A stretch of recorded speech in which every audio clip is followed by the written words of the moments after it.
Hare Krishna. Warm welcome to all the devotees of this to this Understand Bhagavad Gita in 18 days course organized by ISKCON Radha Govinda Temple. In this course, we allot one chapter for one day, and by the 18th day, we would have been acquainted with the principles stated in the Bhagavad Gita. But 18 days with 1 hour each is grossly inadequate for the message that the Gita has to give us. So each verse we cannot go into in detail, right? Because each verse in itself you can explain for an hour easily. So by the very nature, this course is going to be basic, and reference would be made to the important slokas. So this is the basic course that we are going to deal with now.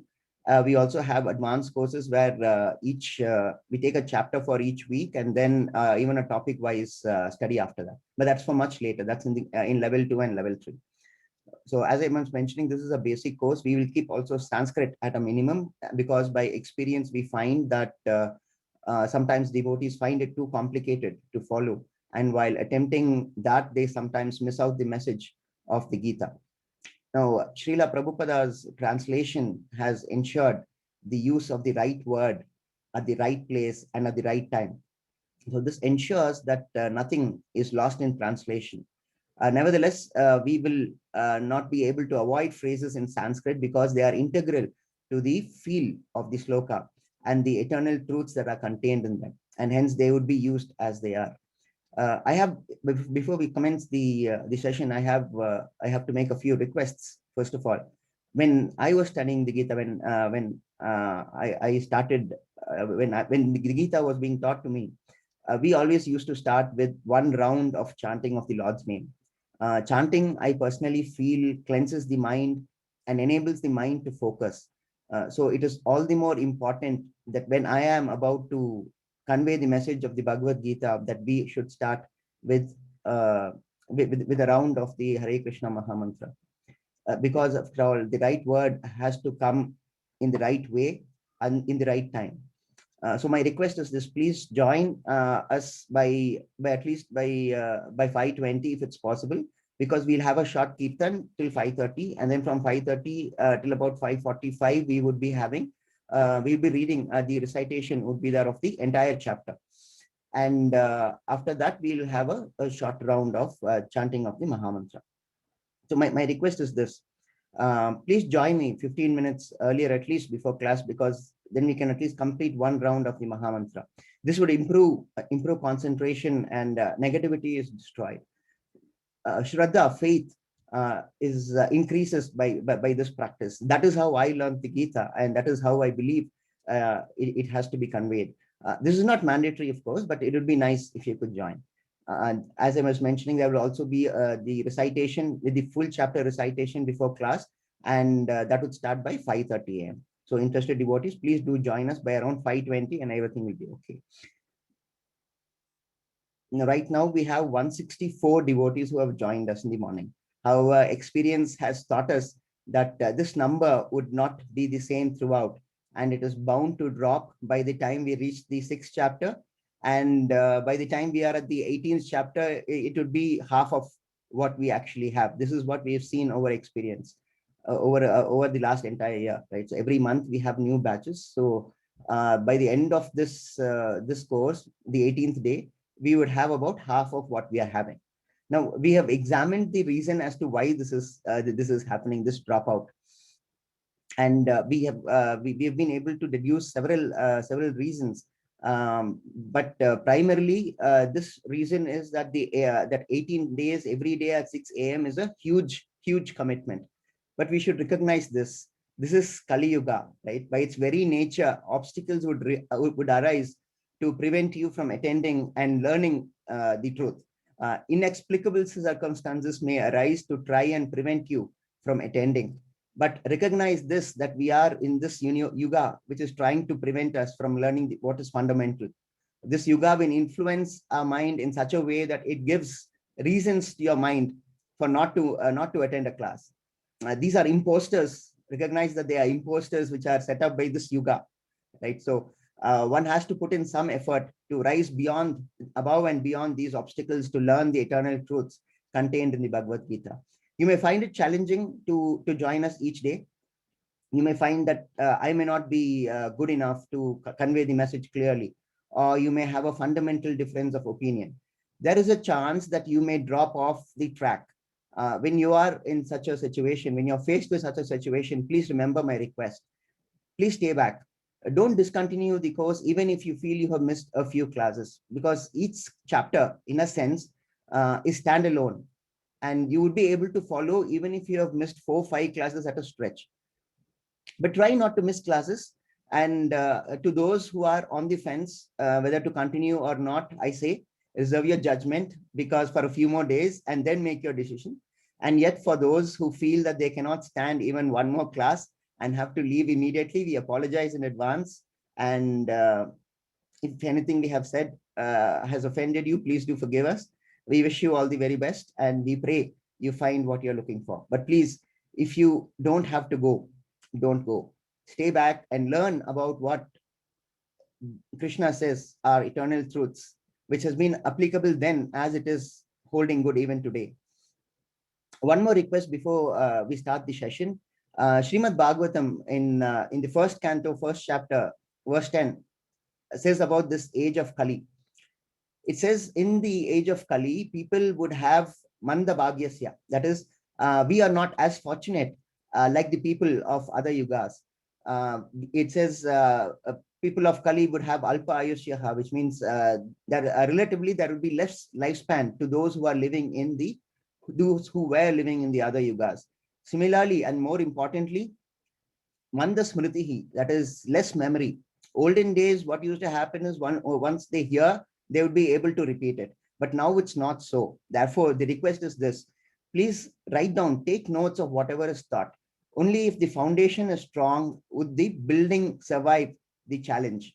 And that challenge is what we face in our lives day in and day out. And it really tests our faith, right? So please take notes. It really helps us in the long run. Okay, so with that, let us commence. But first, our pranams to our Guru, His Divine Grace, A.C. Bhaktivedanta Swami Prabhupada, the founder Acharya of ISKCON.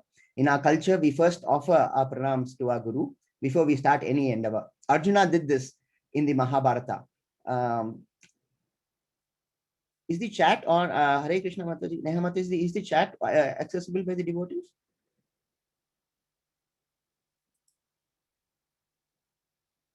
Okay, okay, fine. I got it. Yeah, everyone, that's fine. I'm just making Neha Mataji. Oh, sorry, Mataji, I somehow got disconnected. Just a second.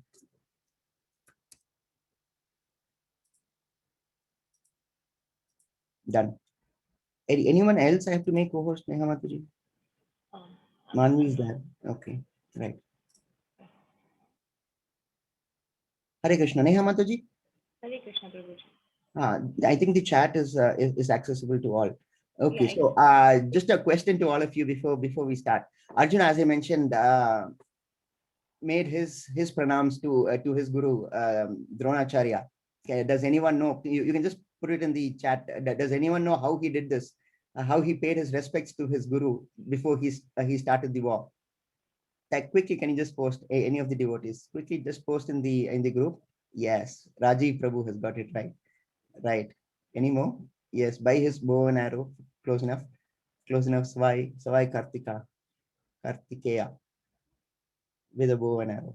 You can post it in the group in the main chat itself to everyone. It need not be a direct message.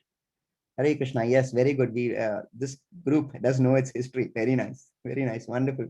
Wonderful. Yes, Bina Mataji, the recording will be available later. Right. So as I was saying, this is how even Arjuna paid his respects to Drona, right? And how did Dronacharya bless him? He shot an arrow almost grazing the head of Arjuna, right? Such high culture we come from. So first, let us pay our obeisance to our Guru, His Divine Grace, A.C. Bhaktivedanta Swami Prabhupada. He is the founder Acharya of ISKCON. So a quick introduction to what all this is about. ISKCON was founded in July 1966. It was registered in New York. It was in fact started in the West due to the lack of support in India, ironically.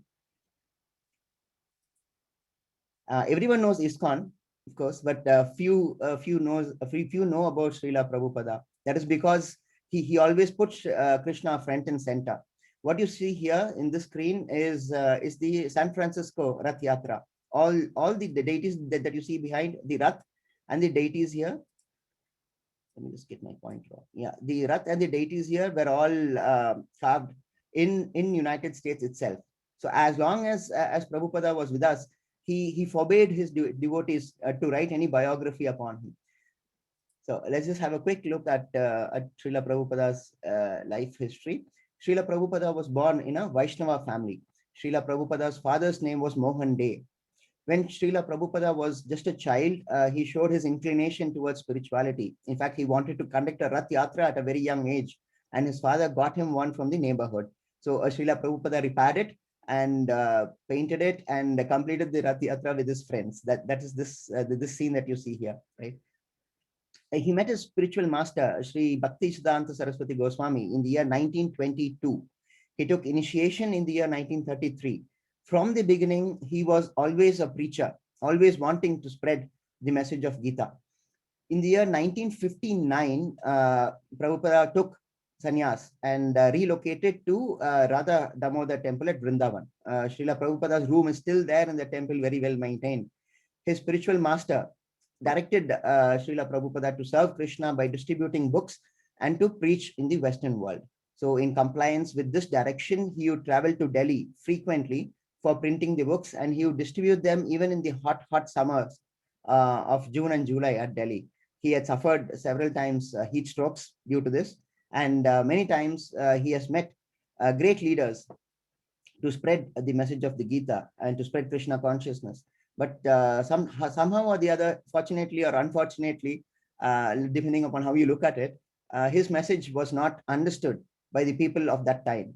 And this very land from which this message was given refused to recognize the divinity behind the message, right? So it is that Srila Prabhupada made his voyage in 1965 in deference to his spiritual master's direction. He boarded the ship. It was called the Jaladuta. In fact, it was not even a passenger ship. It was definitely not a luxury cruise. It was not even a passenger ship. In fact, it was a cargo ship. A cargo ship is one where which carries goods across seas, and he was the only passenger in in that ship. The owner of the ship, her name was Sumati Moraji, right? She made an exception for Srila Prabhupada, and it was by that he had traveled from India to Boston first. So he touched base at USA in Boston first, and then from Boston he went to New York. He was about 70 years old at this time and had already had 2 heart attacks on the ship when traveling to the United States. From Boston, as I mentioned, he went to the same ship to New York. And when he was about to land in the USA for the first time, he wrote a prayer called Bolo Kripa. Nehamata, please note down. We'll circulate this in the groups today. This is a very beautiful poem that he wrote just before being landing at the United States. It's so full of devotion and this anxiety to spread the message of Gita to these people, to these materialistic people who had no idea of Krishna or any such divine aspects. So as I was saying, he wrote this poem called Bolo Kripa, and then it's a poem, as I was saying, in Bengali. Okay, I'll also make sure that the English translations are included. Okay, please, I all request you to read that poem. It really makes a lovely reading. It reveals, as I was mentioning, the high devotion and the frame of mind in which Srila Prabhupada came to the United States. So as I was mentioning, ISKCON was started in Tompkinson Square Park. It's a public park, and he used to sit and just do kirtan and chant, and that was how ISKCON was started. It was a chanting which drew people, and the movement quickly spread. Thousands of people from all over United States started following Srila Prabhupada, and that entailed a lot of travel. Of course, we have here the Beatles also, who were devotees of Srila Prabhupada. We have Srila Prabhupada in front of the Kremlin at Moscow. So he's been around throughout the world. and he continued to abide by his spiritual master's direction, spreading Krishna's message. He published books, he met leading personalities, he spread the message of the Gita. Over 70 books of Vedic literature he has translated, and he also introduced a magazine called Back to Godhead. This is still in circulation, by the way. This is a quick timeline of Srila Prabhupada's travel. Remember, he was nearly 70 when he landed at United States, right? So in the next few years, till 7 years, it was all 7 years in which this entire thing had happened. Imagine all this after at the age of 70, when most of us would have retired, happily living with our grandchildren and children. Happily, otherwise, it's a relative concept anyway. But let's just have a quick look at the travels of Srila Prabhupada.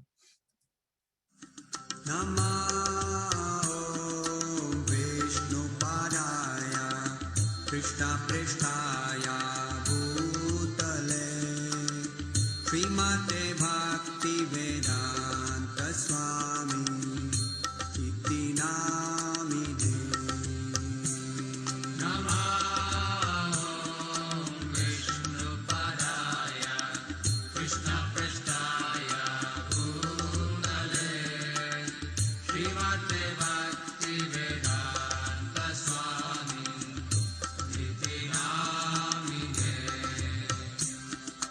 Namaste Saraswate Deve Kauravani Pracharine Nirvishesha Shunyavadi Paschatya 12 times around the globe, 25 countries visited in that age. Amazing, right? Okay, so this is the temple. It's located in Mangaluru, Sri Sri Radha Govinda. You're all welcome, of course. And the temple is led by the temple president, His Grace Namanishta Prabhu. I'm learning the Gita from him, and I most respectfully pay my obeisance to Namanishta Das Prabhuji before commencing this session. If you get a chance to attend NND Prabhuji's class, please do. I strongly recommend that you do. It's truly a treasure trove of spirituality. I'll make sure that Prabhuji's list, the previous classes, is also shared in the playlist is also shared. I've also learned from a lot of other teachers in the institution. I must mention Aishwarya Mataji, Prema Kishori Mataji, Prerna Mataji, Rashmi Mataji, Sridhar Prabhuji, Suhas Prabhuji. I most respectfully pay my obeisance to all of them. And with that, I think let's commence the session. What is Bhagavad Gita? I've already spoken of our culture. A few mantras will follow after this, and I'll also explain them. This is how we'll be starting our session. So it is that we should get acquainted with these mantras. So what is Bhagavad Gita? Bhagavad Gita is an epic scripture that has all the answers to our problems. It was considered as a spiritual dictionary by Mahatma Gandhi, and it is the book of inspiration for many leaders across the planet. But first, again, our obeisance to Sri Sri Radha Govinda, the temple deities of ISKCON Mangaluru. And this is the Srila Prabhupada Pranati. Okay, so this is how we are going to start each of our classes. Okay, I've referred to the importance of a guru, and we see in detail what Krishna says about the importance of a guru in chapter 4 of the Gita. Just for now, know that the spiritual guru has to be the most revered person in one's life. Okay, so this is as I mentioned, the Prabhupada Pranam, or the Prabhupada Pranati as it's called. Namo Om Vishnu Padaya Krishna Preshtaya Bhutale Srimate Bhakti Vedanta Swami Niti Namine Namaste Saraswati Devi Gauravani Pracharine Nirvishesha Shunyavadi Paschatyadi Sutarine. What does it mean? I offer my respectful obeisance unto His Divine Grace A.C. Bhakti Vedanta Swami Prabhupada, who is very dear to Lord Krishna, having taken shelter at his lotus feet. Our respectful obeisance are unto you, O spiritual master, servant of Bhakti Siddhanta Saraswati Goswami. You are kindly preaching the message of Lord Chaitanya and delivering the Western countries which are filled with impersonalism and voidism. The next mantra with which we will start the class always is the Panchatattva Mahamantra, Panchatattva Mantra. We will be examining its glory by the end of chapter 5. But let me just get you acquainted with this mantra. Is Jai Shri Krishna Chaitanya Prabhu Nityananda Shri Advaita Gadadhara Srivasari Gaur Bhakta Vrinda. I offer my respectful obeisance unto Shri Chaitanya Mahaprabhu, Lord Nityananda, Sri Advaita Gadadhara Pandit, Srivasa Thakur, and all the devotees of Lord Chaitanya. And of course, this everyone knows.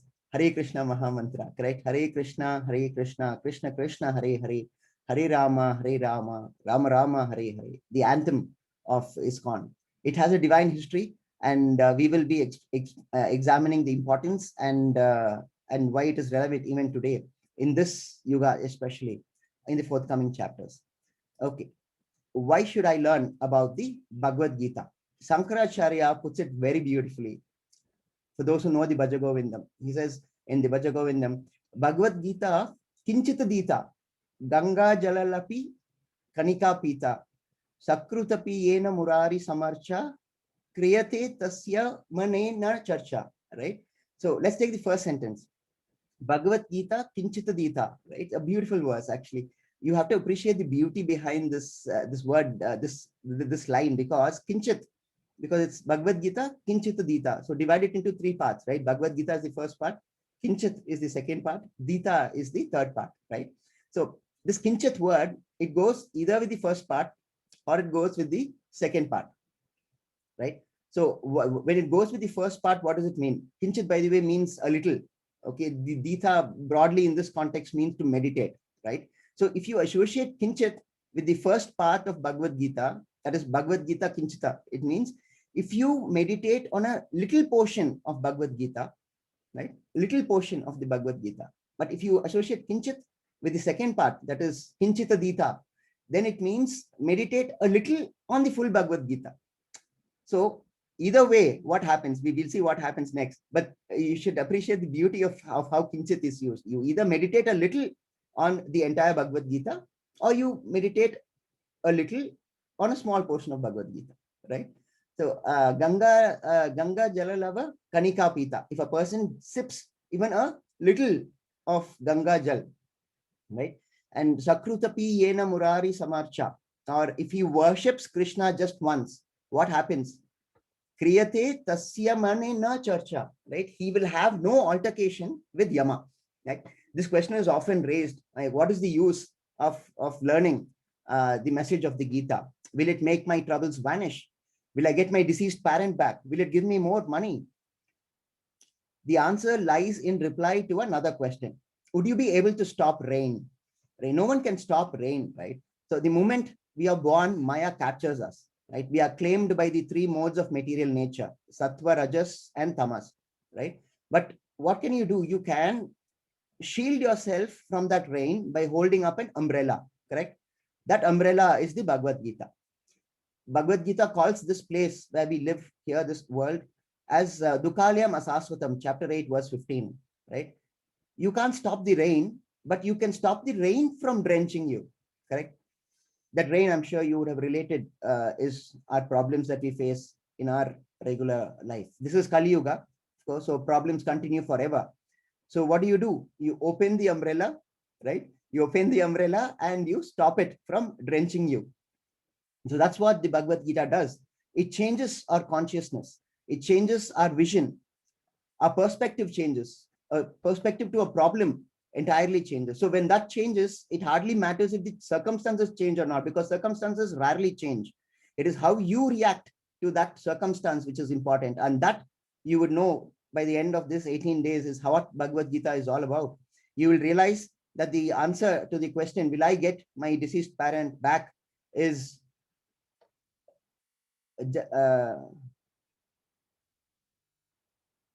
Jatasya hi dhruva mrityu, right? For one who has taken birth, death is certain, right? So today it is his turn, tomorrow is going to be mine. That is all it is.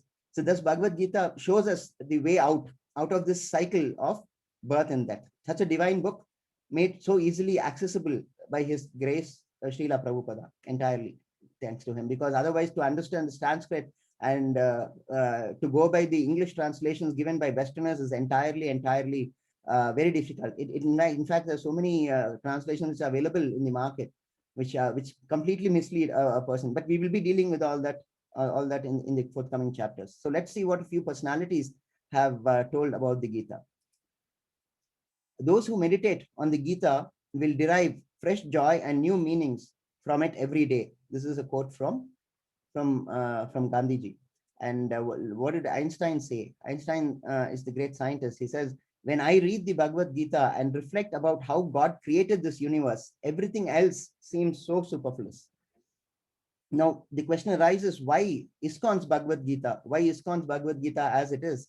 Because the phone gets damaged if you charge it with a broken cable, right? It cannot be used for proper data transfer either.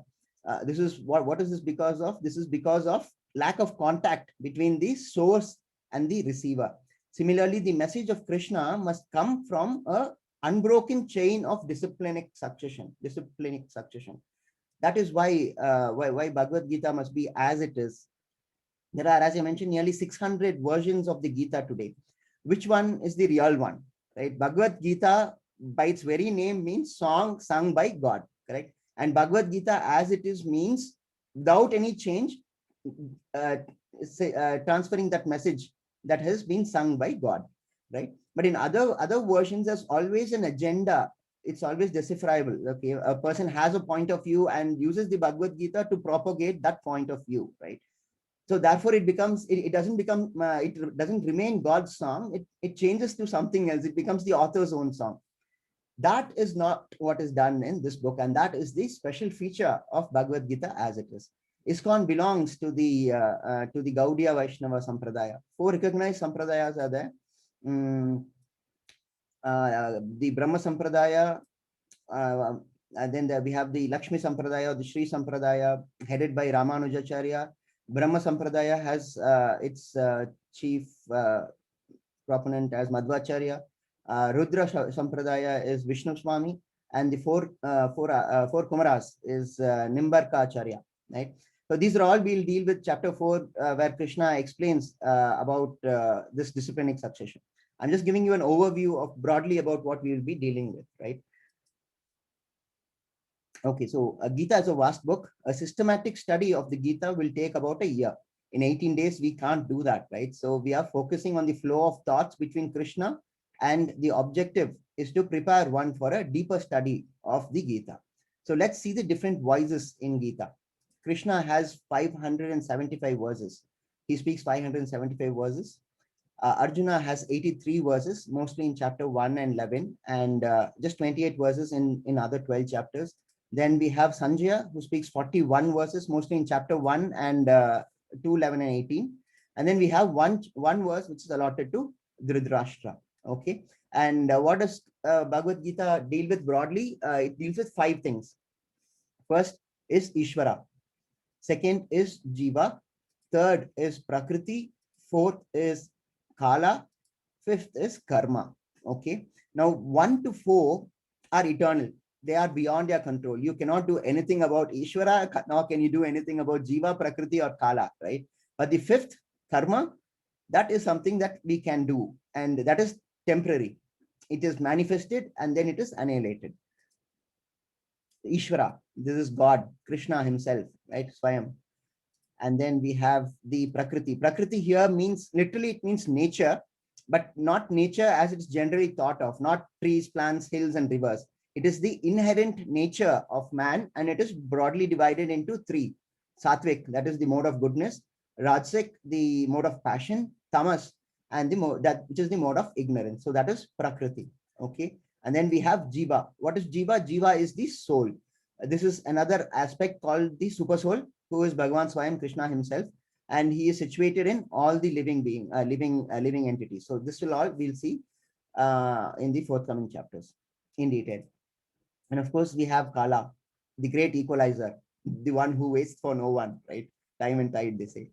Anyway, and then we have Karma, of course. Karma literally means work.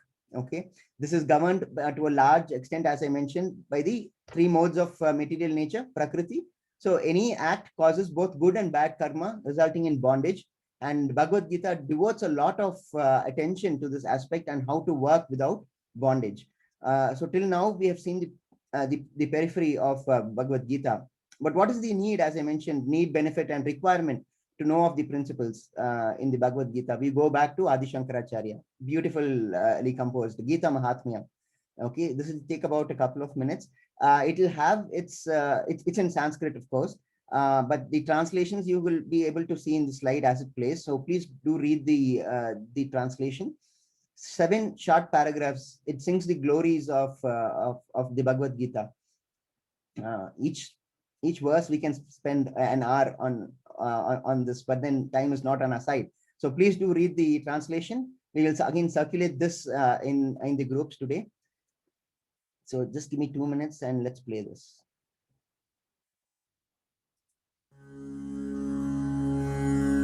अथ गीता महात्म्या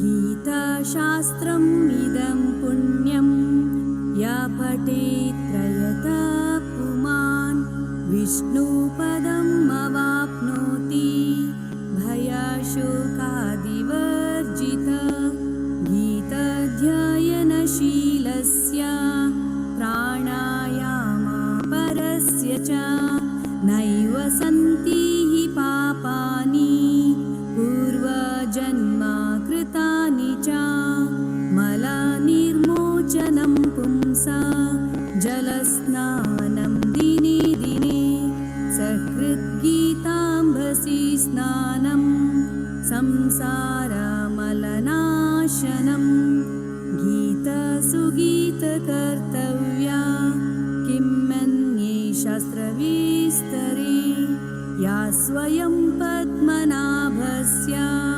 मुखपद्मादिनिःसृता भारतामृता सर्वस्वं विष्णोर्वक्त्रद्विनिःसृतं गीता गङ्गोदकं पीत्वा पुनर्जन्म न विद्यते सर्वोपनिषदो गावो दुग्धा गोपालनन्दना पार्थो वत्स सुधीर्भोक्ता दुग्धं गीतामृतं महत् एकं शास्त्रं देवकी पुत्रगीतम् एको देवो देवकी पुत्र एव एको मन्त्रस्तस्य नामानि यानि कर्माप्येकं तस्य देवस्य सेवा.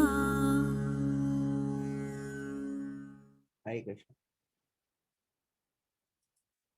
So as it's all usually said, every journey begins with a single step. So let's commence with the journey into the mysticism of Gita. So welcome once again. Let's start the session. The chapter 1 is Arjuna Visada Yoga, that is Arjuna's yoga of lamentation. This is the first chapter. Why is Arjuna lamenting? We shall see that in a minute. But before that, what is the eligibility to hear Bhagavad Gita? If one is going through Janma, Mrityu, Jara, Vyadi, that is birth, death, old age, and disease, he is eligible. Thus, it is for everyone, right? No one is unwelcome. And Bhagavad Gita is like the sun, right? No one can monopolize the sun, right? So it's like that. The message is there for all the world to follow. There is no distinction. Okay, so this is this is the introduction to 3 scenes, three characters. Okay, first chapter has three important characters. On the top left, here you see the blind king, Dhritarashtra. In the middle is our hero Arjuna, and in the bottom right is Duryodhana. You must imagine this scene. Okay, two armies, huge armies, have gathered at Kurukshetra. Kurukshetra is the place where the Mahabharata war took place, of course, and they are ready to wage war. The conch shells are about to be blown, right? Everyone is in their respective places, but none of these three people see this scene as the same. Okay, this is an excellent example of what is called the Rashomon effect, a single event that is seen differently by different persons based on their differences in their situational, social, and material natures. Okay, it's important to note the facial features. We will have a close up of them in a few minutes. It will be clear that Dhritarashtra is scared, right? Arjuna is sad, and Duryodhana is angry. So why so many contrary feelings to this event of war, right? This is because they all look at it from look at the battlefield from a different perspective, right? So let's examine the first sloka. Hare Krishna, Manu Mataji. Hare Krishna Prabhuji. Dhritarashtra उवाच धर्मक्षेत्रे कुरुक्षेत्रे समवेतायुयुत्सवः मामकाः पाण्डवाश्चैव किमकुर्वत Sanjay. Hare Krishna. This is the very first sloka, the opening verse as it is. So the opening lines is spoken by whom? It is not by Krishna, it is not by Arjuna, it is not by Duryodhana, it is but by Dhritarashtra. Uvacha means said, right? So Dhritarashtra said, Dhritarashtra Uvacha, Dharma Kshetre Kurukshetre. By the way, by Sanjaya, as I was mentioning, the opening line is spoken by Dhritarashtra to Sanjaya. Sanjaya is the charioteer of Dhritarashtra and was given Divya Drishti, by which he could see what was going on in the battlefield, a live telecast, as it were, so as to speak, right? So the meaning of this BG 1.1 is it means chapter 1 and verse 1. All right. So let's examine the sloka as it is. So Dhritarashtra is asking, Kim Akruvata Sanjaya? Kim Akruvata Sanjaya means what did they do? Incredibly odd question. Because Dhritarashtra is a king, right? He obviously knows what happens in a battlefield when two opposing armies had gathered. So why is he asking this question? He is asking this question because he is scared. It is a clear reflection of his mind. So Dharma Kshetre Kurukshetre, that is the first phrase, these 4 words itself is of great importance. It indicates that Kurukshetra is a place of pilgrimage and a holy place, right? Mamaka Pandava Chaiva. Mamaka means my sons.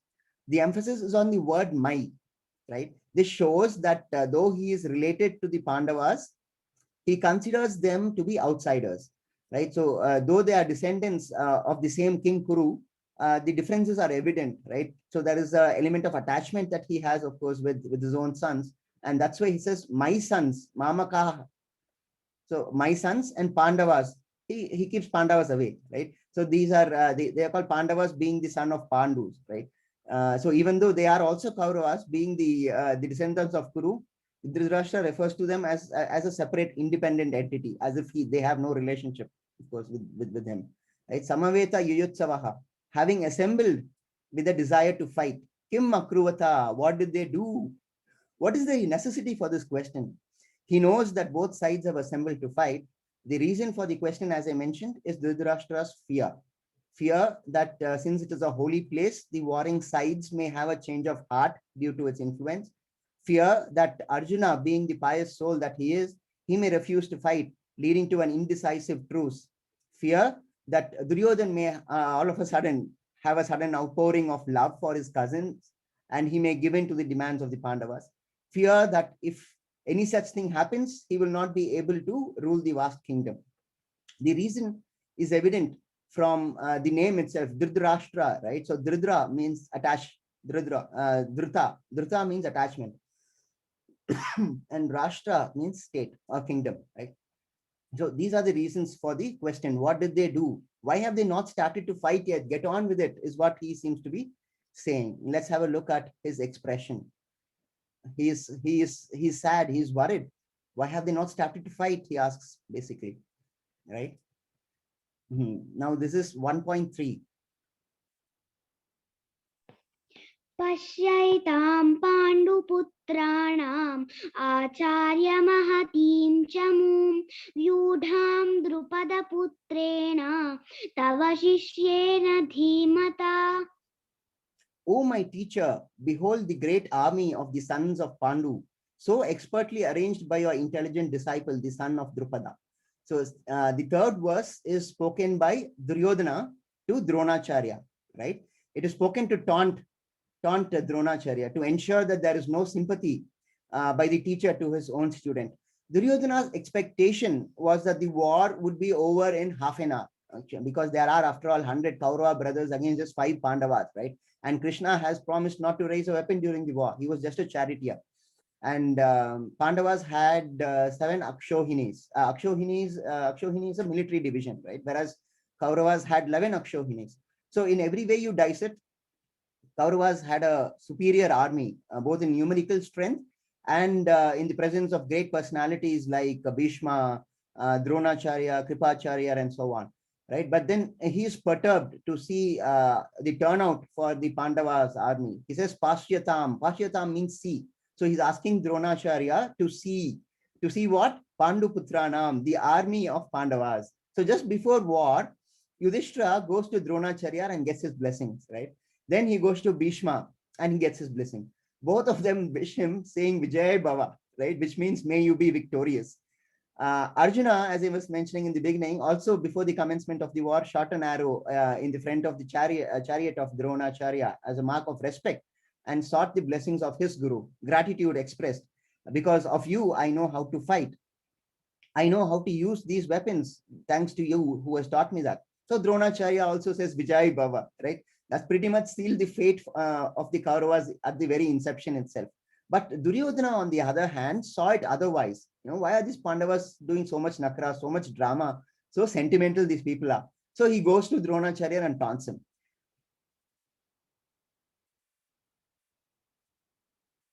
Yuviddam Draupada Putrena, your intelligent disciple, the son of Draupada. Reference is made to Drishtadvimna here, right? He is the brother of Draupadi. He was at that time the commander-in-chief of the Pandava army, right? So for the Kauravas, it was the commander-in-chief was Bhishma at that time, right? So there is a history behind Draupada and Dronacharya. Both were in the same Gurukul, right? And they were best of friends. But later they were the worst of enemies. So much animosity, in fact, that Draupada conducted a fire sacrifice to beget a son who would slay Drona. And the best part is Drona was aware of this, and yet he taught Drishtadvimna all the secrets of warfare. Now, this is so because it was Drona's dharma to teach without discrimination, and he fulfilled that dharma without fear of consequences. The reasoning of Drona was this: anyway, one day or the other I have to die, so why not do my dharma in the progress? So Duryodhana was apprehensive and angry that his teacher may take a soft stance on the Pandavas. So Duryodhana goes to Dronacharya and taunts him. Look at what you have done. You have taught them all the tricks of the trade, and now they have come to fight against you. You have erred in your judgment. Your disciples are not listening to you. What sort of teacher are you? Now, put this back. He tells indirectly to Drona, put this back into order. So basically, he is taunting Drona. So you should compare and contrast Arjuna's reaction and his interaction with Dronacharya and how Duryodhana is dealing with Drona. And let's have a look at his expression. So much anger, right? He's pointing there. Look at Pashyatam. Look at the expertly arranged army of the Pandavas. It's all your fault, he seems to be saying, right? Okay, so 1.12 to 1.15. 1.12 reads like this. Then Bhishma, the great valiant grandsire of the Kuru dynasty, the grandfather of the fighters, blew his conch shell very loudly, making a sound like the roar of a lion, giving Duryodhana joy. 1.13. After that, the conch shells, drums, bugles, trumpets, and horns were all suddenly sounded, and the combined sound was tumultuous. 1.14. On the other side, both Lord Krishna and Arjuna, stationed on a great chariot drawn by white horses, sounded their transcendental conch shells. 1.15. Lord Krishna blew his conch shell called Panchajanya. Arjuna blew the Devadatta, and Bhima, the voracious eater and performer of Herculean tasks, blew his terrific conch shell called Poundra. So just note that Krishna's conch shell is called Panchajanya, and Arjuna's conch shell is called Devadatta. Okay. 1.19. सघोषोधार्तराष्ट्राणां हृदयानि व्यदारयत् नभश्च पृथिवीं चैव तुमुलो व्यनुनादयन्. The blowing of these different conch shells became uproarious, and thus, vibrating both in the sky and on earth, it shattered the hearts of the sons of Dhritarashtra. All important personalities in this Bhagavad Gita have their own conch shells. That's a unique feature, and they all have names attached to it. And the important word is Hridayani Vidayarat, which means shattered the hearts of sons of Dhritarashtra. So when Krishna and Arjuna and the Pandavas blew their conch shells, it shattered the hearts of the sons of Dhritarashtra. Right? Now 1.21 to 22. Arjun उवाच सेनयोरुभयोर्मध्ये रथं स्थापयमेच्युत यावदेतान्निरीक्षेऽहं योद्धुकामानवस्थितान् कैर्मया सह योद्धव्यम् अस्मिन् रणसमुद्यमे. Arjuna said, "O infallible one, please draw my chariot between the two armies so that I may see those present here who desire to fight and with whom I must contend in this great trial of arms." Now, Krishna may be the Supreme Lord, but in this scenario, he is nothing but a charioteer for Arjuna. Okay, because he, as I mentioned earlier, he has already promised that he will not take arms in the battle. So as such, the general impression was that Krishna was not going to be of much use except to drive Arjuna ahead here and there, right? But look at the language that Arjuna employs for his driver, for the charioteer, right? So polite and so humble. This is a life lesson for us right there, how we should address our employees and our subordinates with politeness and humbleness, right? That's one way of looking at it. There's another way of looking at it too. Arjuna here is asking Krishna to take his chariot to the middle of the battlefield so that he can see who it is that he has to fight with. It is like us. Krishna in this entire chapter speaks just one verse, right? But in fact, a lot of people don't even consider the first chapter to be of much importance, but it is a very important chapter. And I'll tell you why it is important. It is the problem statement. Rest from chapter 2 to 18, Krishna gives the solution, correct? But unless you know the solution only if you are able to identify the problem, right? So chapter 1 is what sets out the problem. What is the problem that Arjuna is facing? And that problem is so ubiquitous that we face it day in and day out, right? So in this verse, Arjuna still has not surrendered to Krishna. That happens tomorrow, right? So he is like us. He says, we tell Krishna, I want to do that. I want to do this. You only give your tadastu, and I'm happy with that. That is all I need from you. We don't ask Krishna, what do you desire for me to do, Krishna? That's not the question that we put to Krishna, right? So we are like, we have already decided, this is what I'm going to do. So you please take me there, is what Arjuna is saying. Like what we do, like, Krishna, this is what I want you to do. Please bless my efforts. That's not how it should be. It's like, it should be like, Krishna, what is it that you desire for me to do? That is how it must be. Because next chapter we'll realize it in the very next verse itself. What happens when such an attitude is approached, when life is approached with such an attitude. So let's see the next verse. It will be pretty clear. 1.25. भीष्मद्रोण प्रमुखतः सर्वेषां च महीक्षिताम् उवाच Partha पश्यैतान् समवेतान् कुरूनिति. In the presence of Bhishma, Drona, and all the other chieftains of the world, the Lord said, just behold, Partha, all the Kurus assembled here. Partha Pashyitan is behold, just behold, Partha, all the people who are here to fight you. Krishna plays a trick here, right? He purposely takes the chariot right in front of Bhishma and Drona. So he casts the web of Maya around Arjuna, because we should understand that Arjuna is not an ordinary person. He is a great devotee of the Lord, first instance, right? A very learned person. So how does he flounder? It is because of the Maya he is put under by Krishna, so that the Bhagavad Gita can be retold to the world.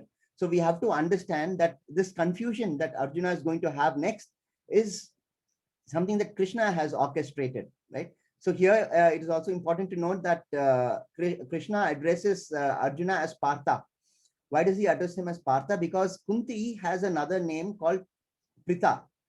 So Partha is the son of Pritha, right? So therefore it is Partha. So Partha Pashyatan is what is important phrase here. See Arjuna. Well, what does Arjuna see? Let's see what he sees in the next couple of verses. 1.26. There, Arjuna could see within the midst of the armies of both parties, his fathers, grandfathers, teachers, maternal uncles, brothers, sons, grandsons, friends, and also his fathers-in-law and well-wishers. 1.27. When the son of Kunti, Arjuna, saw all these different grades of friends and relatives, he became overwhelmed with compassion. So, as directed by Krishna, Arjuna beholds this scene, the scene, right? That's how all this description follows. And that's when the trouble starts for Arjuna.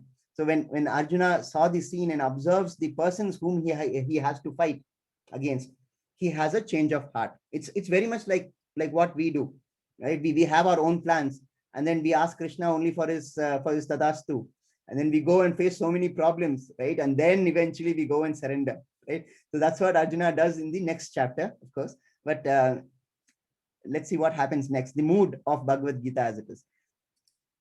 The mood of Bhagavad Gita. Arjuna's bewilderment and appearance of illusion must be understood to be Krishna's arrangement.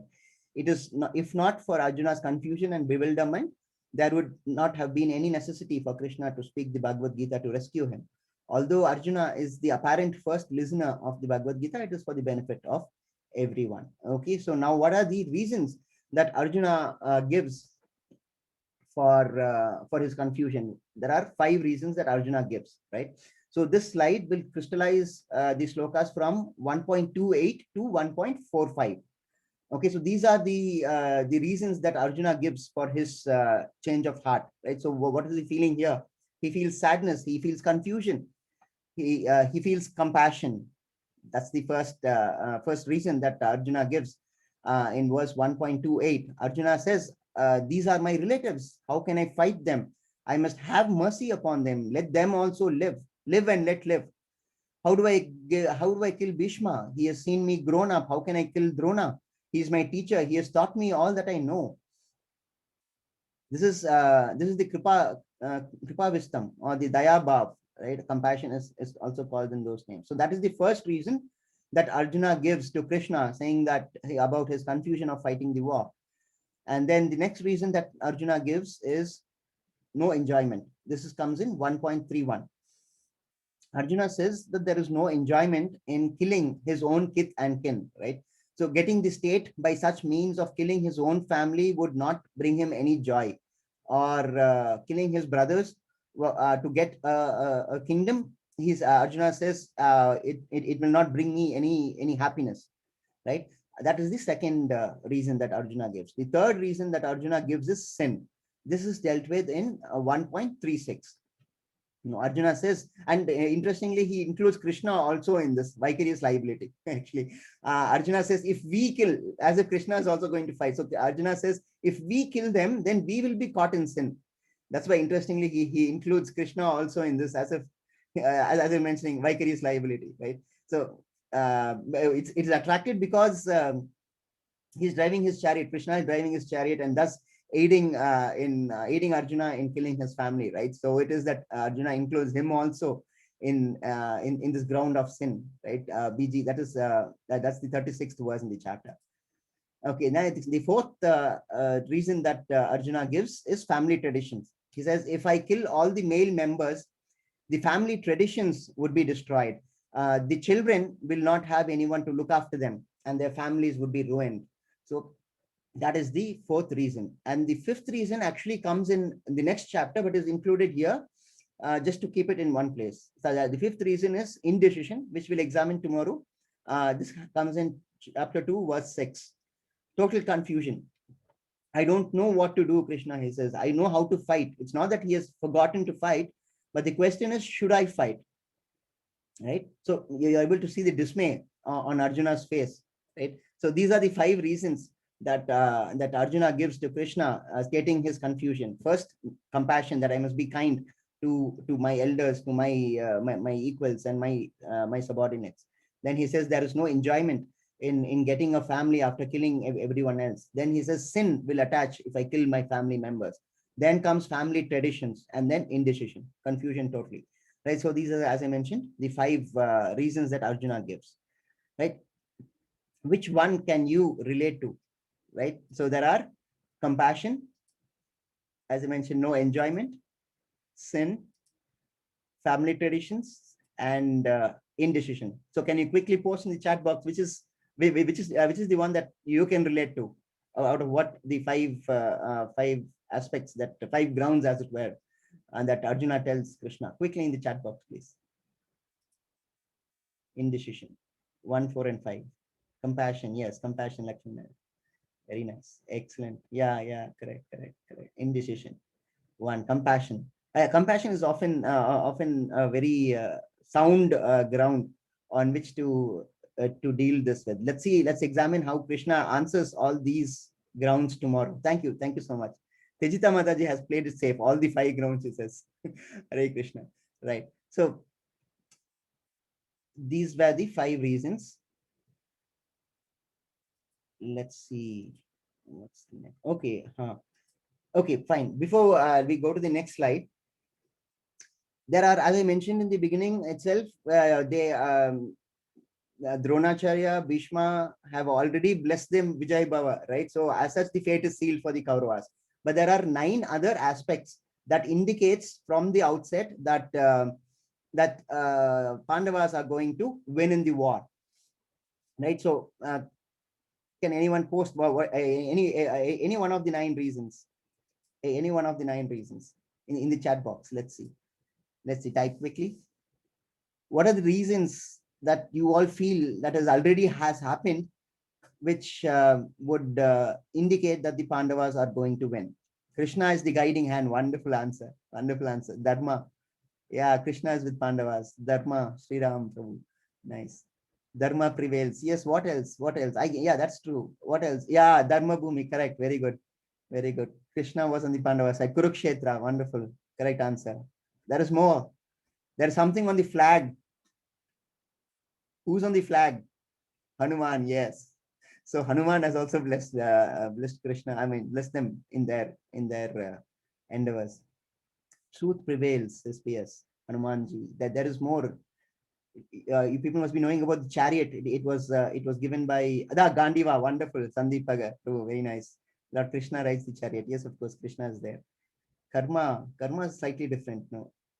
Okay, so let's just examine quickly what are the 9 reasons. First one, of course, is Dharmakshetra, as was pointed out in the chat message. So Dharmakshetra, Kurukshetra, the very first verse. It is a place. It's a holy spiritual place, right? So the war happens at a holy place. Then this divine chariot.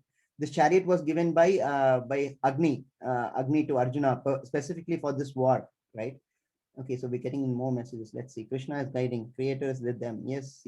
Apart from Krishna, Bhishma and Drona were feeling guilty for fighting. Chariot was given by Indra. Sun god's chariot. Okay.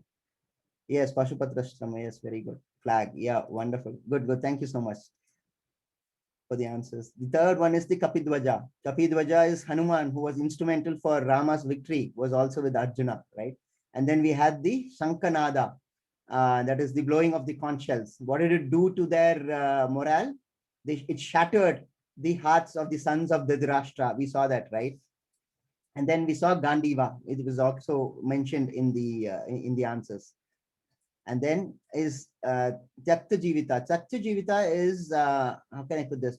Duryodhana, even at the outset, tells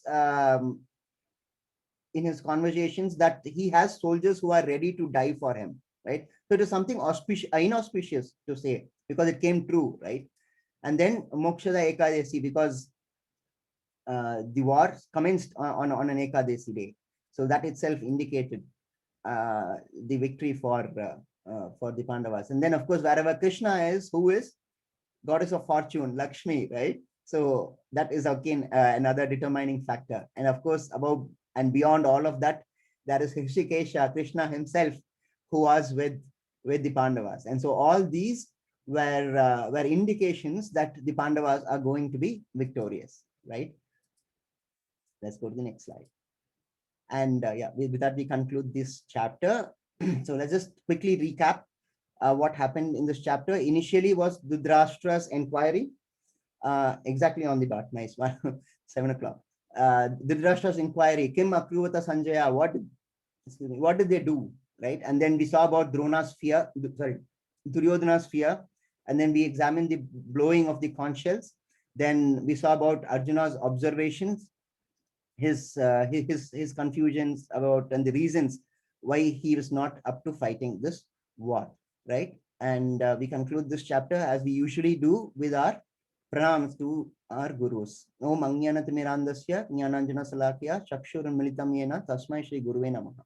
I offer my respectful obeisance unto my spiritual master, who has opened my eyes, which were blinded by the darkness of ignorance, with the torchlight of knowledge.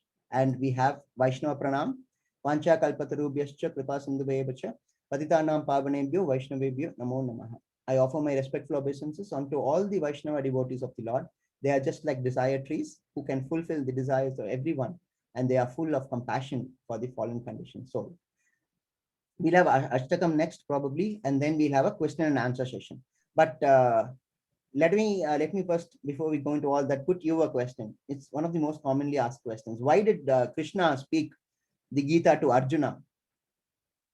Why did Krishna speak the Gita to Arjuna? He could have spoken it to so many other people. He could have spoken it to Yudhishthira. He could have spoken it to Duryodhana. Why did he speak the Gita to Arjuna? So please think about it. We will discuss it after the Ashtakam.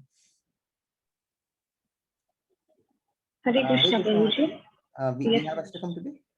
Yes, Prabhuji. Swati Mataji is supposed to. Wonderful, wonderful. Please make a Prabhuji. So let me stop sharing and hand over to Neha Mataji. Hare Krishna. Hare Krishna. Hare Krishna, Swati Mataji.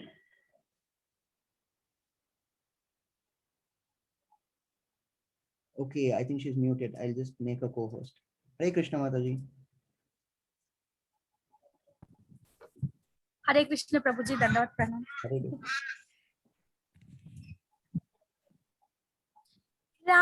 Can you please share the screen, Mataji? I know the song, but Sure.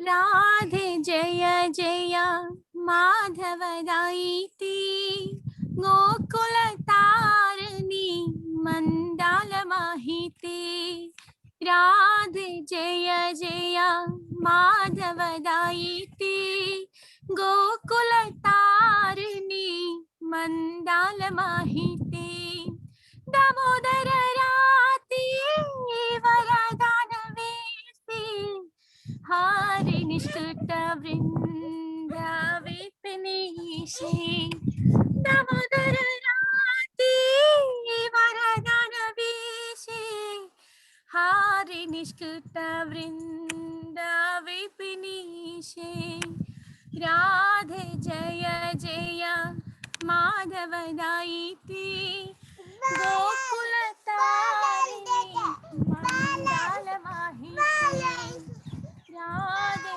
जय जय माधव दायिती गोकुल तारिणी मंडाल माहिती वृषभान दादी नव शशिलेखे लालित सखी गुण रमिता विशाखे वृषभान दादी नव शशिलेखे लालित सखी गुण रमिता विशाखे राधे जय जय माधव दायिती गोकुल तारिणी मंडाल माहिती राधे जय जय माधव दायिती गोकुल तारिणी मंडाल माहिती करुणां कुरु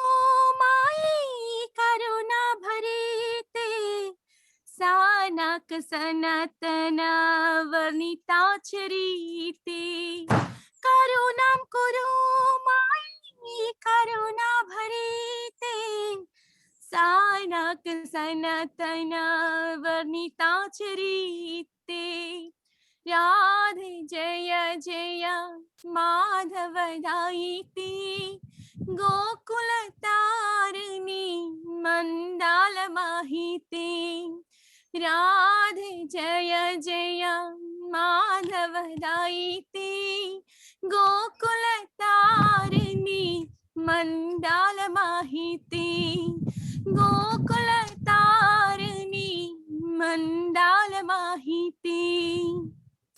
Hare Krishna Prabhuji. Hare Krishna. Wonderful. Mataji. Thank you. Thank you so much. Hare Krishna.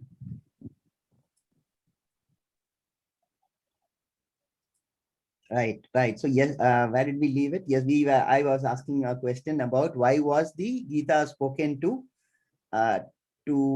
Arjuna and not to anybody else, correct? People actually think, oh, Krishna is so biased in favor of the Pandavas, right? Had he spoken the message to Duryodhana, the entire war could have been averted, right? In fact, Krishna goes as an ambassador of the Pandavas, representing Yudhishthira, to speak to Dhritarashtra and Duryodhana, but they didn't listen to him, right? He could have spoken this message of the Gita to anyone, but why Arjuna was chosen was the question, right? He could have spoken it to Dhritarashtra. In fact, Dhritarashtra, though he heard what Sanjaya was telling him, he did not understand a word of the Gita. He was too attached to his son and he was envious of the Lord, right? So we all have a bit of Dhritarashtra in us, right? We have to put in some effort from our end to understand the message of the Gita. It is easy, but it is not simple.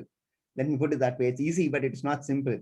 So what is the answer? Why did Krishna give the message to Arjuna? Because straight answer is Arjuna was a devotee of Krishna, and I see that there is already that answer mentioned in the chat. So nice. It's really nice to know that it is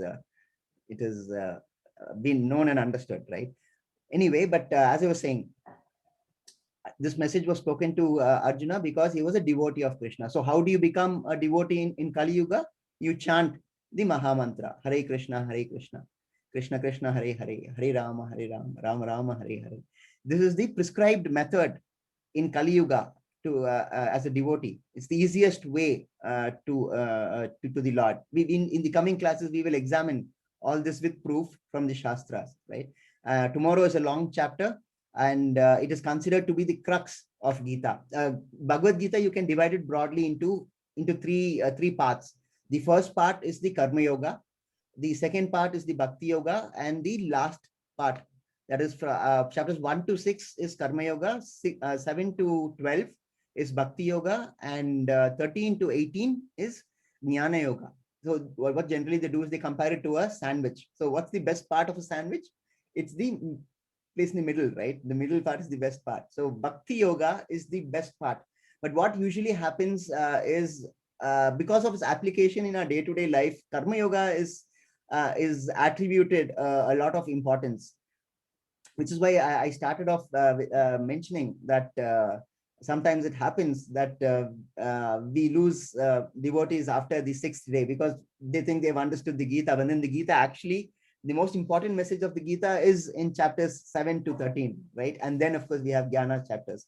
But so the point is that I wanted to make was to please attend the entire session. It is just 1 hour in the morning class, and then we have an interactive session of questioning and answers. So I think we can take up questions. Hare Krishna Mataji. Hare Krishna Prabhuji. We Yes, have sir. questions. Yes, Prabhuji. Just a second. Let me just get ready. Yeah. Yes, Mataji. Hare Krishna Jayesh Prabhuji, you can unmute yourself. Hare Krishna, Prabhuji. Hare Krishna. Prabhuji, my question was, in one of those 9 reasons, you mentioned one Tyakta Jivita. I didn't Yeah. understand quite fully. So if you can elaborate, Duryodhana, please. yeah, sure. Duryodhana says in the Mahabharata that he has soldiers who are ready to die for him, right? Now, the point was to win the war, not to get soldiers killed, right? So it was inauspicious for him to say that. So that is Tyakta Jivita. Okay. I hope I'm In general, in every fight, we say that only, right? Like, yeah, I Yeah, you're have not people supposed to ready say for that's the me. whole point. So that's wrong, something? Okay. Okay, Prabhuji. Yeah, thank you. Hare Krishna. Oh, by the way, before we carry on, Mataji, we have quizzes, right? Yes, We have quiz. Okay, so to get this certificate at the end of the sessions, 18 sessions, you have to take up a quiz on each chapter. At the end of each chapter, the quiz would be circulated in the groups.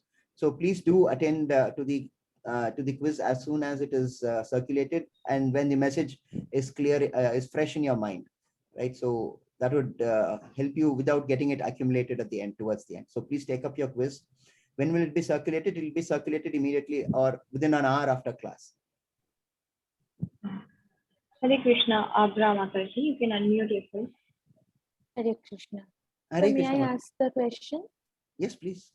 Yeah, so it is kind of my realization, and that is, why do we address the Almighty as Prabhu? Like he always, speaks about the equality among all the living beings, but we, like ourselves, we call him in a term that kind of, discriminate between, like, it creates a kind of barrier, like someone who is in the upper position and someone who is in the lower position. So I have always wondered, like, why it is like. Yes. So your question is, why is it that we are creating a distinction between Why God we and call humans? him like Prabhu when it is like Prabhu and Vritya and this kind of dichotomy? Why He's is not that? just Prabhu, he's Mahaprabhu, actually, because he's God, right? Now, I don't think you would dispute it if I say that God is different from humans. Would you dispute that statement? If we differentiate, then like how would I like get him? How would I like live with him if I don't? You serve God, Mataji. That is it. There's no concept of merger as such. I mean, we'll be discussing all that in the future chapters with Shastrik Praman as to why there is no concept of merger and why it is the dharma of the soul to serve the Almighty Krishna. Because as Namanishta Prabhuji says very often, it's his example that I quote: dog is not God and God is not dog. Though the letters are the same, the concepts are entirely different. So a human can never be God. And also, like, I was wondering, like, how can we look at the modern interpretations of all the characters that are there in Mahabharata? Like nowadays, I'm reading a lot. Like writers are coming up with a lot of new perspectives, That's the and they are, problem, isn't it? That's the the problem. characters That's the by problem. humanizing them. Yeah, that's actually a very wrong thing to do. Please don't draw any inspiration from those interpretations, because they are nowhere even close to what the books say. Okay, so read the source from where it came. Don't go by these. See, these people have a license, artistic expression, right? It's called. So they have the liberty to slightly twist facts, portray it in a different way, and all that. So that's not how things happened, right? So the best thing is to buy this book. Have this book on your desk. This book is Bhagavad Gita as it is. Okay. This is the book that on which this entire class is based upon, and it's the most literal meaning of the song of God. So you read this book and you have your life sorted. Every answer that you have in your life is answered by this book. You just have to apply it. It's just a matter of applying. So don't go by what you see in television, Mataji. It's very misleading. I'll give you another example. In the society itself we have. If I were to ask you how many avatars of Vishnu is there, what would be your answer? Dashavatara. Right. That's the most common misinformation, if I may say so, in the society. Actually, the Srimad Bhagavatam says there are many more. In fact, there are 6 categories of avatars of Krishna. Right. So this is a misconception. We'll deal with all that in the future chapters. One by one we will deal with. But see, those are, what do you think? Those are more advanced concepts. So I don't want to burden a beginner's course with those advanced questions, because you have to first have your foundation laid out correct to go into that. So I just giving you an example as to how this misinformation sort of spreads. So it's not just bear in mind, and we will have messages like these, quite shocking, that it's not just 10 avatars, but there are actually 6 categories of avatars itself. We will deal with all that in the forthcoming classes. Hare Krishna. Thank you, sir. Thank you. Hare Krishna, Sandeep Prabhuji, you can unmute yourself. Hare Krishna. Hare Krishna. Prabhuji, I have a simple question based on you just mentioned that God cannot be dog and dog cannot be God. Yeah. But what we have learned since childhood is to, look at every living organism and being as a representation of God and serve them in a similar manner. And I am so much in love with all the street dogs that I, tend to serve them as a representation of God and somewhere see God in that form. So is it unfair to do so? No, absolutely not. Your approach is perfectly fine, because Krishna says in Bhagavad Gita itself, chapter 15, verse 15. I mean, throughout the Bhagavad Gita for that matter, he says he is the Paramatma in every living entity, right? What I wanted to say in reply to the previous question was, don't treat yourself on par with the Lord Almighty. That Never. was what I was trying to explain, right? Mhm. But then Krishna says he is in every living entity as the Paramatma, right? Pandita Samadarshnaha. That's what you are actually saying, right? Sandeep Prabhu. So when you say that you treat all of them equally, the specific verse that Bhagavad Gita says is Pandita Samadarshnaha, right? Which is to treat all the an elephant, a learned brahmana, a dog, and a dog eater. I'm quoting from the Bhagavad Gita itself. So all these, the person who treats all of them is called Pandita, a learned, humble sage, actually, right? So what you're doing is correct. So please don't.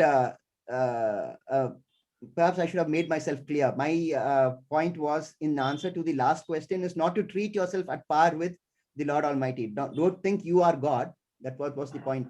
There is no merger in that sense. You don't go and merge. But then Lord is there in every living entity. So your approach is correct. Perfect. Hari Bol. Hare Krishna. Hari Bol.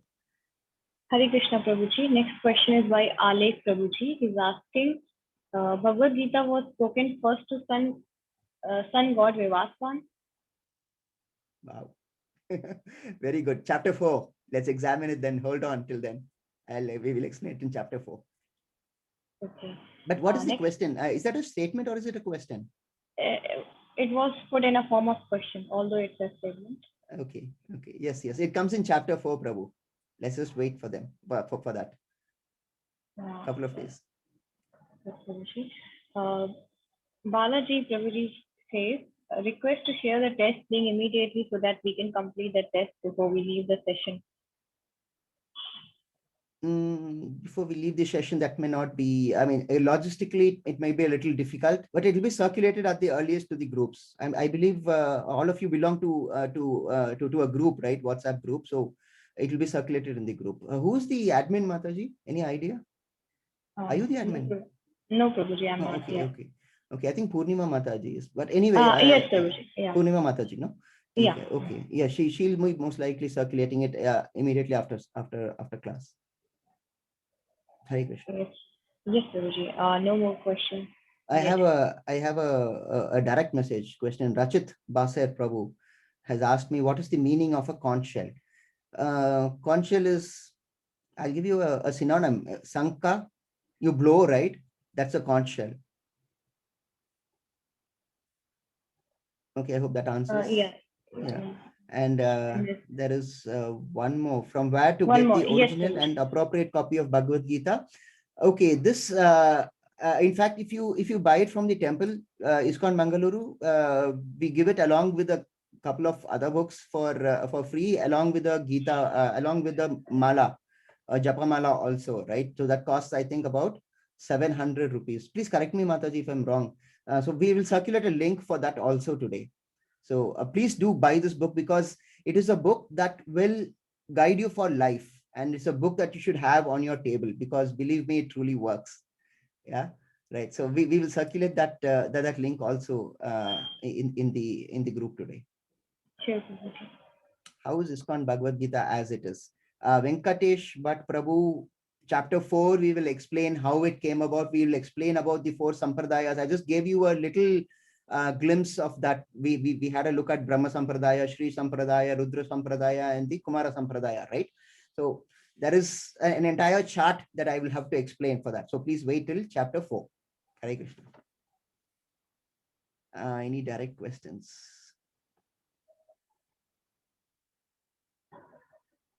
Right, this I dealt with. Okay. Hare Krishna, sir. From where can we get the links of 17 commentaries of the Vedic texts by Srila Prabhupada? I'm not sure I understand the question. There's another question, Prabhuji, by Yes. Tejita.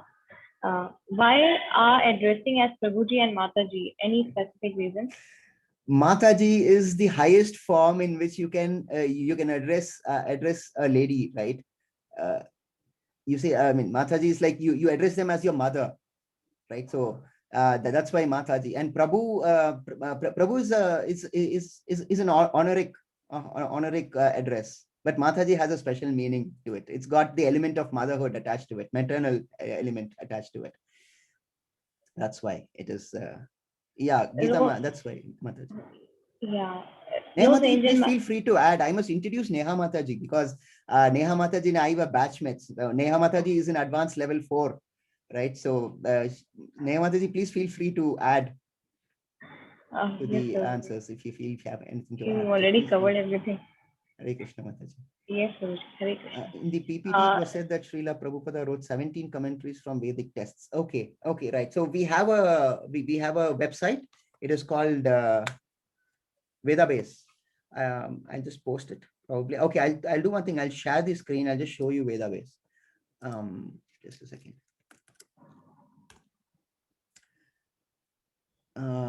Let's see. Let's share this first. Okay, sharing screen. Okay, done. Okay, so this site is called Vedabase, as you can see it here, right? This is the site has all the books ever written by Srila Prabhupada. Bhagavad Gita is here. Srimad Bhagavatam is a huge work in Sanskrit. It's got I think at least 12 cantos, right? Yeah, 12 cantos, right? So all of this you can of course get in a hard copy format. You also have other books. You have Chaitanya Charitamrita, and you have Krishna book, which is a very important literature here. Then you have Science of Self-Realization. This is the biography of Srila Prabhupada, and the teachings of Lord Chaitanya, Nectar of Instruction, Iswa Upanishad, teachings of Queen Kunti. All the books are available in this website. So you just have to allot time to read it. Brahma Samhita is here. So all these are available on the internet for free. You just have to allot time to read, as I was mentioning. And that is some Prabhuji. amount of, yes, Mataji. Yes, please complete yourself. Yeah, I was wanting to say that requires some amount of effort from our end. So these are the books, and you can access all these books from this website called Vedabase. Just search Google it, and you should be able to go to this website. Hare Krishna.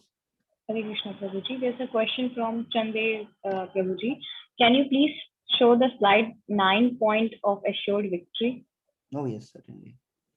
Oh, but I've closed it. Okay, it doesn't matter. Just give me one moment. Yeah, that slide which says about the reasons why they are they are already victorious, right? That slide. Okay, it's here. Share it. How do I share it? Okay.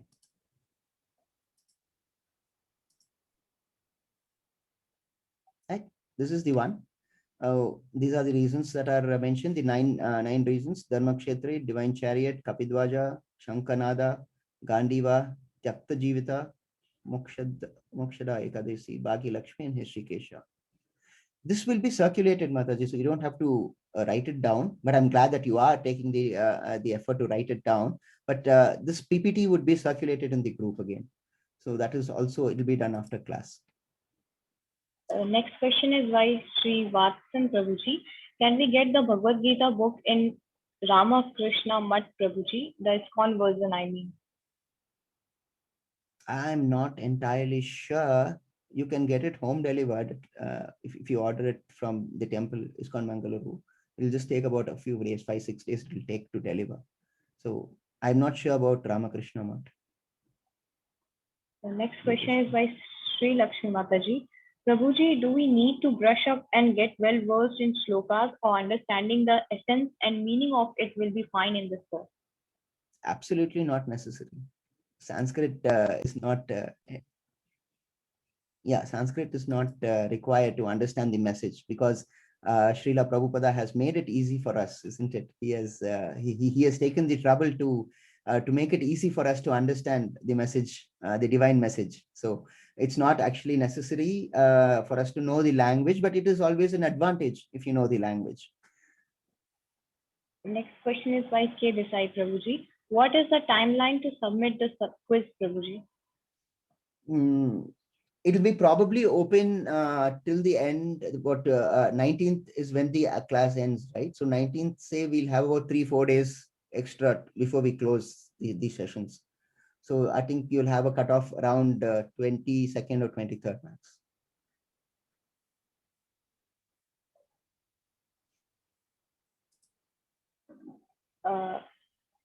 There's a question by Dev Pandey Prabhuji. Can you please explain the meaning of Mokshada Ekadashi, Prabhuji? Okay.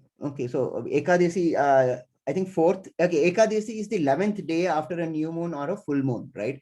So generally what is advised to do is to refrain from eating grains on that day. And Padma Purana has an explanation for each of the Ekadasis, the advantages of keeping a fast on that Ekadasi, what actually happens, what benefits you realize when you fast on each Ekadasi, what kind of benefits you get, right? So you should refer to Padma Purana for that. Mokshada Ekadasi, because I'm not able to immediately recall the benefits of Mokshada Ekadasi, because that, I mean, Padma Purana also gives the history actually why that Ekadasi is important. So I can refer Prabhu to Padma Purana for that. There's a next question by Hitesh Prabhuji. We are suffering the consequences of our previous births in present life. How can this be justified? Please help me understand this better. No, yeah, that's the first 6 chapters of Bhagavad Gita, the karma chapters, right? What you see is like, how do I put this by way of an analogy? You see an entire movie, right? You see a movie, you are able to understand. Now, if you take just a clip out of it, let's say you just see a 2-minute clip out of it. That particular clip, if you're going to judge, you may find it to be unjust, or you might find it to be injustice meted out to a person. There are so many things that you can judge by that just 2-minute clip, right? But then you don't get to see the entire movie. So the point is, do not judge on what you think is what appears to be true, because it's not all is not what it appears to be, right? So you have to look at it on a broader perspective. Which is why, again, see, these are all matters we will be dealing with in the future chapters. Krishna specifically tells Arjuna, I remember all my births, you don't, right? So that's one of the reasons. I think it's in chapter 3, Krishna says that I remember all my births, you don't. So listen to me and do what and try and apply it in your life. So that is the reason. As the chapters go, we will deal more with karma and why it is that it affects a person so intrinsically. Hare Krishna. Tejita Mataji asked, there are people who pray and treat gurus as God. She wants to know your view, Prabhuji. Let us see what Krishna says in chapter 4. My views are not hardly worth it. Let's see what Krishna says in chapter 4. Please hold on.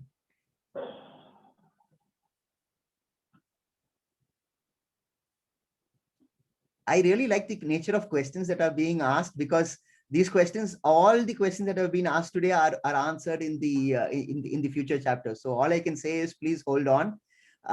We will examine each chapter, right? So all these questions would be answered then. Okay, so Venkatesh Bhatt Prabhu has sent me a direct message. Why is life of soul to dwell in material body so less in Kali Yuga? In this way, in this Yuga, how can you get all knowledge? Deep questions, very profound, very nice questions. Why is life of soul to dwell in material body so less in Kali Yuga? Because we tend to take more births, right? We are given opportunities and opportunities to get rid of karma, indulge in akarma and not indulge in vikarma. What is akarma, vikarma, and karma? All these again we will see in the future chapters. So again, this is another question to which I have to say, please wait. We will answer it in the future chapters. Okay, and if you feel it is not answered correctly, then please do ask. Because now it's a little too early, because we have to examine first the message, and once you you understand that message, then we can take up these questions in more detail. Any further questions, Mataji? Not yet, Prabhuji.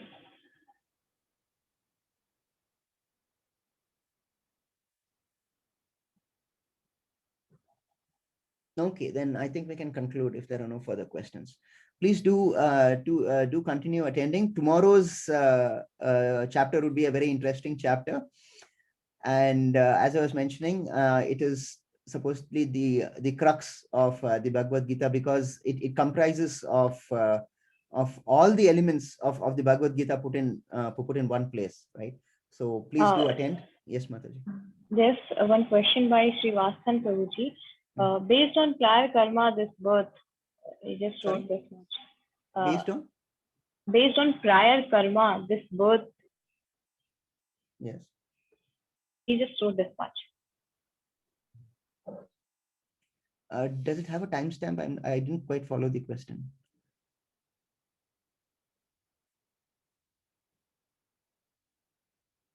Hare Krishna, Mataji.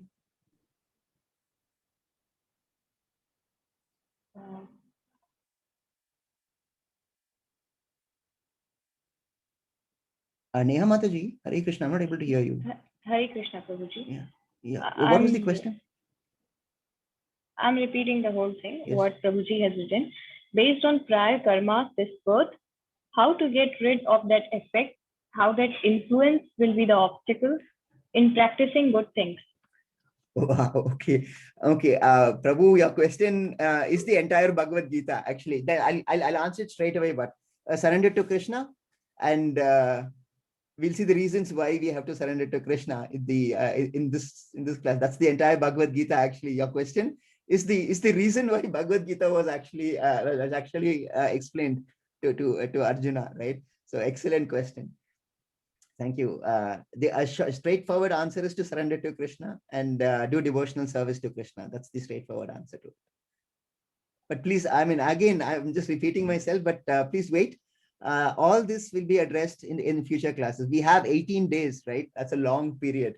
We are just the first day. So these are all aspects we will be dealing with in Bhakti Yoga. This particular question is directly answered in chapter 8. So you'll have to wait for a week. Because see, what I feel is, if I give you the answer right now, without a context of what Krishna's message is, that wouldn't be, perhaps I may not be doing justice to the impact of the message, right? So it is that I request the devotees to wait for some more time. And once we discuss the message, and then please feel free, if I've not been able to communicate it to your satisfaction, then please, by all means, ask all these questions, because these are all very profound questions, deep questions. Okay, and I'm glad that we are having such enlightened devotees in this batch. There should be a lot of good interactions in the forthcoming sessions, I'm sure. We tend to have, there's a direct message. Yes, Prabhuji. We tend to have negative thoughts that are completely unnecessary. How to avoid them? Wonderful question. Don't we all have negative thoughts? How to avoid them? Substitute them with positive thoughts. Straight answer. But it's not easy, isn't it? It's easier said than done. We will deal with this again. I'm telling you, at the end of chapter 4, when we explain, or chapter 5, when we explain the Hare Krishna Mahamantra, there it is specifically dealt with how to try and overcome negative thoughts and how to control the mind. Arjuna says, see, this is the problem here. Once you ask questions like this, I keep going into other, but anyway, I'll answer this. Arjuna says to Krishna, it is easier to control the wind than to control the mind. And Krishna agrees. Even then, let us, like what, 5,500 years ago, we had no Netflix, we had no none of the other distractions, and still Arjuna says, Krishna, it is very difficult to control the mind. I can control the wind, but I'm not able to control my mind, right? And Krishna agrees. But then Krishna also says, with practice, it is possible. See, these things are difficult to do, right? So Krishna says what is easy to do, and we will explain why, what Krishna says and how it is easy to do it. Forthcoming chapters, please wait. Please wait. All this will be explained. Hare Krishna, Prabhuji. Yes. Srivastava Prabhuji, you are unmuted. You can put up a question. Hare Krishna Prabhuji. Hare Krishna. The reason behind which I asked that particular question was Ravana himself is a very great Pandit. You know, he learns Shastras and all those stuffs.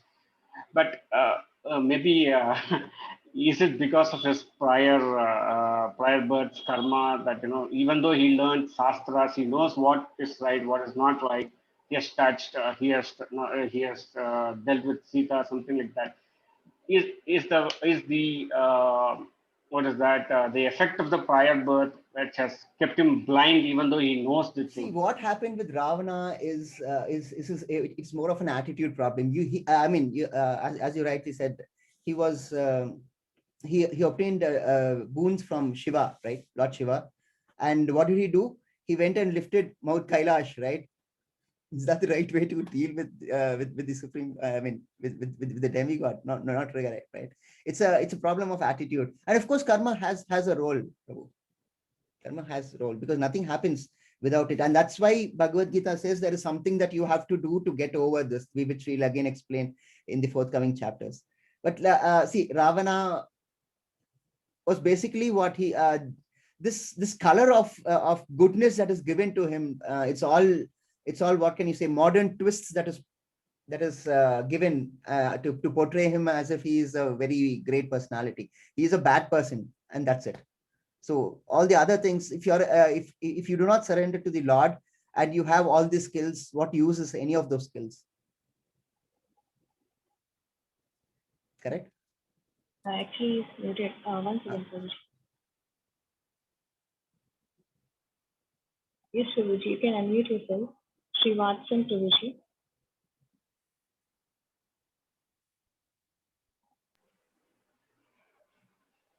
Hare Krishna. Yes, sir. I completely agree with you. Hare Krishna. You need to surrender. See, knowing good things is not the right way. You need to practice it. You need to know how to use that particular knowledge. No, in fact, yeah, now that you mentioned that, Krishna says in fact, the last instruction of Bhagavad Gita is that in chapter 18, Krishna says, Sarva Dharman Parityajya Mamekam Saranam Praja. Right? So he says, give up all religions, surrender unto me. And what happens if you surrender unto me? Krishna says, Akam Tvam Sarva Papebhyo Mokshashami Masucha. He says, if you surrender, I will take care of all your problems, and I shall deliver you from all difficulties and all sinful reactions. Do not fear, Masucha, right? So he takes care of everything. All you have to do is surrender. That is all. That is the crux of Gita. See, these questions take off the wind of the from the sails. You see, that is the concluding aspect actually right now. Which I've just explained, right? So please do stay. All these aspects would be covered. Yeah, but then I have to answer it because the question is there, and I want you to stay in the class. Because unless I answer your questions and you're not satisfied by the questions, then you wouldn't attend the class, right? So I have to explain these concepts. What I'm explaining right now is like just the tip of the iceberg. There's a lot more to explain. Okay, so please do stay in the class. There's the next question by Deshpande Prabhuji. Even if we know that we can do a thing perfectly, we tend to have self-doubt, and that somewhere affects us. How can we avoid that? I missed the first part of it. What was the first part, Mataji? Even if we know that we can do a thing perfectly, we tend to have self-doubt, and that somewhere affects us. How can we avoid that? The self-doubt is because of your attachment to the result. What does Krishna say? Second chapter, we will see what Krishna says to chapter 2, verse 47 says, oh God. Memory is failing. What is this?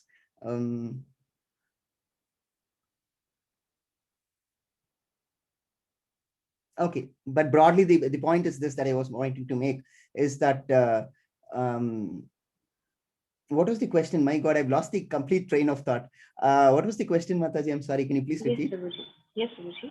Even if we know that we can do a thing perfectly, we tend to have self-doubt, and that somewhere affects us. Yeah, How right. can we avoid that? Yeah, self-doubt is because you are attached to the result. And next chapter, we will see what Krishna says about being attached to results. Next chapter itself. So tomorrow, you just have to be patient for 24 hours, less than 24 hours, actually. Why am I not able to recall this? Just a second, Mataji, just a second. Yes, sir. I just wanted to quote that verse. It's my favorite verse. How can I forget? Just give me a moment. Of course, yeah. Karmaneva dikaraste ma phaletu karachana ma karma phalahetu bru mati sango stava karmani. What does it mean? It means you have a right to perform your prescribed duty, but you are not entitled to the fruits of your action. So where does your self-doubt come from? Your self-doubt comes from this fact that you are attached to your duty. You have to do your duty is what the Lord says. Once you do your duty, there is duty to the satisfaction of the Lord, then there can be no self-doubt because you have done your duty to the Lord, right? And when you do something for the Lord, you would do it in the best way possible, correct? Because you're doing it for someone much higher, right? So once you do it like that, then there is no self-doubt. This was the verse I was trying to recall, 2.47. Unbelievable. Okay, Hare Krishna. Go on. Hare Krishna, Carry on. Prabhuji. Next question is by Sri Ram Prabhuji. Guruji, if my current life is based on past life karma, what about my first life? Come again, sorry. If my current life is based on past life karma, what about my first life? What about your first life? It keeps carrying forward. If you know accounts, if you're a student of accounts, you have this concept of carrying forward, right? All your good deeds and bad deeds are carried forward into the next birth. So from the beginning, so the moment an account is started, it just keeps carrying forward unless there is something that you have to do to get over this vicious cycle of birth and death, right? So that again we will see in the Bhakti chapters what it is that you must do to get over this cycle of birth and death. Hare Krishna. Hare Krishna Prabhuji. Next question is by P.S. Prabhuji. Hare Krishna Sri Ram Prabhuji. How we relate Rama in Bhagavad Gita and we recite the mantra also. Hare Rama, Rama Rama, Hare Hare. Yes. We will allot an entire segment to this, at least 10-15 minutes. We will be dealing with this beauty of the Maha Mantra and what Hare means, what Krishna means, what Rama means, and where did it originate from, who told it to whom, what is the purpose behind the Maha Mantra. All this we will explain in the end of chapter 5, probably. Yeah. So please hold on, as I said. Hare Krishna. Jayesh Soni Prabhuji asks, Hare Krishna, how to do tilak and any rules or process or something for that? Like, does that need to be done using Chandan only? Gopi Chandan is recommended. Gopi Chandan is recommended, and tilak, there are videos on YouTube. You can watch it. It's fairly a simple process to do. Hardly takes about a minute to do it. Next question is by Sri Devi Mataji. We saw Hanumanji in the chariot. Do we have any specific reason? Yes, there is a story actually behind it. It's quite a long story. Why Hanuman's flag?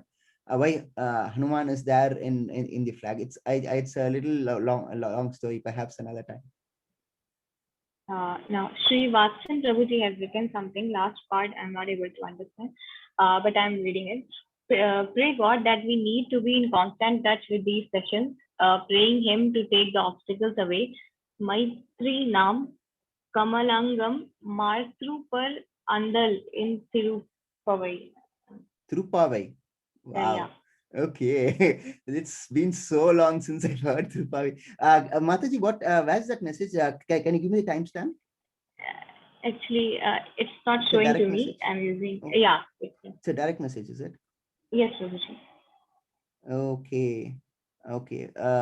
Can you just convert it into the, can you just copy and paste it into the chat box? If it's Sure, possible? Prabhuji. Yeah.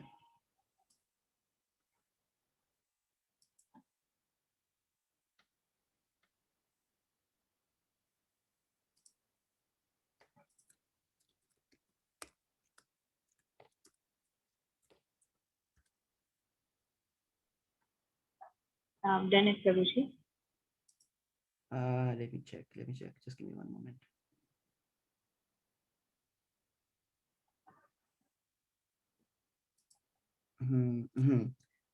Praying God that we need to be in constant touch. Okay, right. That's okay. Praying Him to take the obstacles away. Matrainam.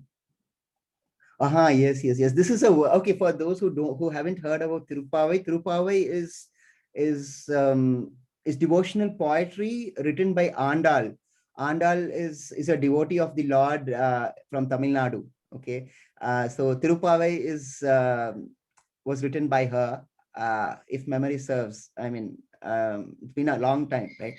And this verse that Prabhu has quoted is from Tirupavai. Very nice, Mataji. Very nice, Prabhu. Thank you. Hare Krishna. Next question is by Sri Lakshmi Mataji. Hare Krishna, Prabhuji. Understanding the meaning of shlokas in Bhagavad Gita is enough to do, or do we need to memorize the shlokas as well? I think we have answered it, Prabhuji. No, but I'd like to add to it. Yes, Prabhuji. Understanding is one thing, knowing it is one thing. You definitely don't have to memorize it. But the most important thing is to apply it, right? You could have learned it, you could have understood it, but if you don't apply it, it is of no point, right? So the most important thing is not just to learn and understand and memorize, but the most important thing is to apply it. Okay. So that is the most important thing. So the question, do we need to memorize it? Of course not. You just need to understand it. That's good enough. Hare Krishna. Hare Krishna, Prabhuji. That's all with the questions. Wonderful. Thank you. Wonderful questions we've had. I have answered a lot of questions with this reply. Please wait till that chapter is taken up. So I do hope you all stay back and complete this entire session with both Neha Mataji and myself. So we'll meet tomorrow. Hare Krishna. Bhagavad Gita ki jai. Srila Prabhupada ki jai. We'll all meet you tomorrow. Hare Krishna. Thank you, Neha Mataji. Hare Krishna, Prabhuji. Thank you for taking wonderful sessions for all of us. Hare Krishna. Hare Krishna.